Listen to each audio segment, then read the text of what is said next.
ପତିତ ଜନଙ୍କୁ ଉଦ୍ଧାରିବା ପାଇଁ ଉଡ଼ାଉଅଛ ପତାକା।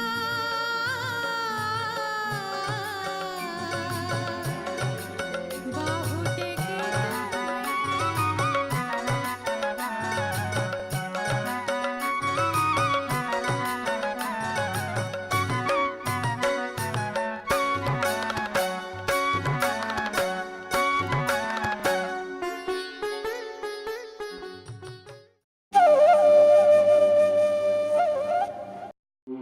ପତିତ ପାବନ ବାନା ଦିଶିଲାଣି ଆଖିକୁ, ବଡ଼ ଦେଉଳ ଆଉ କେତେ ବାଟକୁ।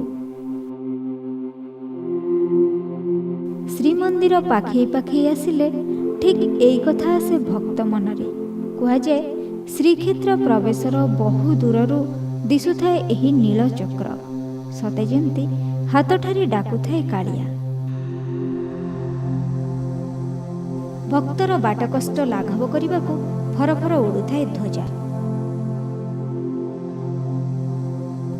ପୁରୀ ବଡ଼ଦାଣ୍ଡରୁ ନୀଳଚକ୍ର 241 ଫୁଟ 8 ଇଞ୍ଚ ଉପରେ ରହିଛି। ଏହାର ଉଚ୍ଚତା 12 ଫୁଟ ଓ ବ୍ୟାସ 7 ଫୁଟ 7 ଇଞ୍ଚ। ବାହ୍ୟ ଓ ନୀଳ ଦୁଇଟି ଚକ୍ରକୁ ନେଇ ଅଷ୍ଟଧାତୁରେ ତିଆରି ଏହି ନୀଳଚକ୍ର।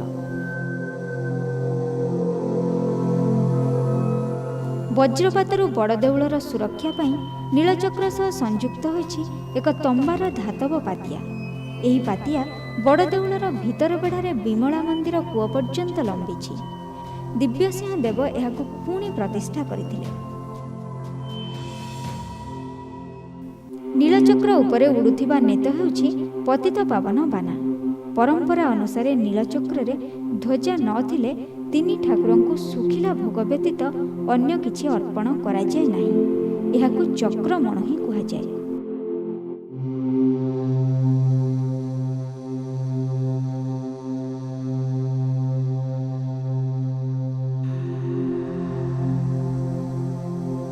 ଆଗରୁ ସମୁଦ୍ରକୁ ଛୁଉଁଥିବା କୁହାଯାଉଥିବା ଏହି ବାନା ପରେ ଛୋଟ ହୋଇଯାଇଥିବା ବେଳେ ଏବେ ଏହାକୁ 20 ଫୁଟ ମଧ୍ୟରେ ହିଁ ରଖାଯାଇଛି। ବାନା ବାନ୍ଧିବା ସମୟରେ ଏହି ସେବାରେ ନିଯୁକ୍ତ ଚୁନରା ସେବକ ନିଜକୁ ମା ବିମଳାଙ୍କ ପାଖରେ ସମର୍ପଣ କରିଦେଇଥାନ୍ତି। ନୀଳଚକ୍ରରେ ନେତ ବାନ୍ଧିବା ବ୍ୟତୀତ ପ୍ରତି ଏକାଦଶୀରେ ମହାଦୀପ ଉଠାଇଥାନ୍ତି ଚୁନରା ସେବକମାନେ। ନୀଳଚକ୍ର ସାରା ବିଶ୍ୱରେ ଶାନ୍ତି ଓ ଆଧ୍ୟାତ୍ମିକତାର ବାର୍ତ୍ତା କେବଳ ପ୍ରଚାର କରୁଛି ତା ନୁହେଁ, ବରଂ ଉତ୍କଳୀୟ ପରମ୍ପରାରେ ଶ୍ରୀଜଗନ୍ନାଥ ସଂସ୍କୃତିର ମହାନତାକୁ ବିଶ୍ୱ ଦରବାରରେ ପହଞ୍ଚାଇ ପାରିଛି।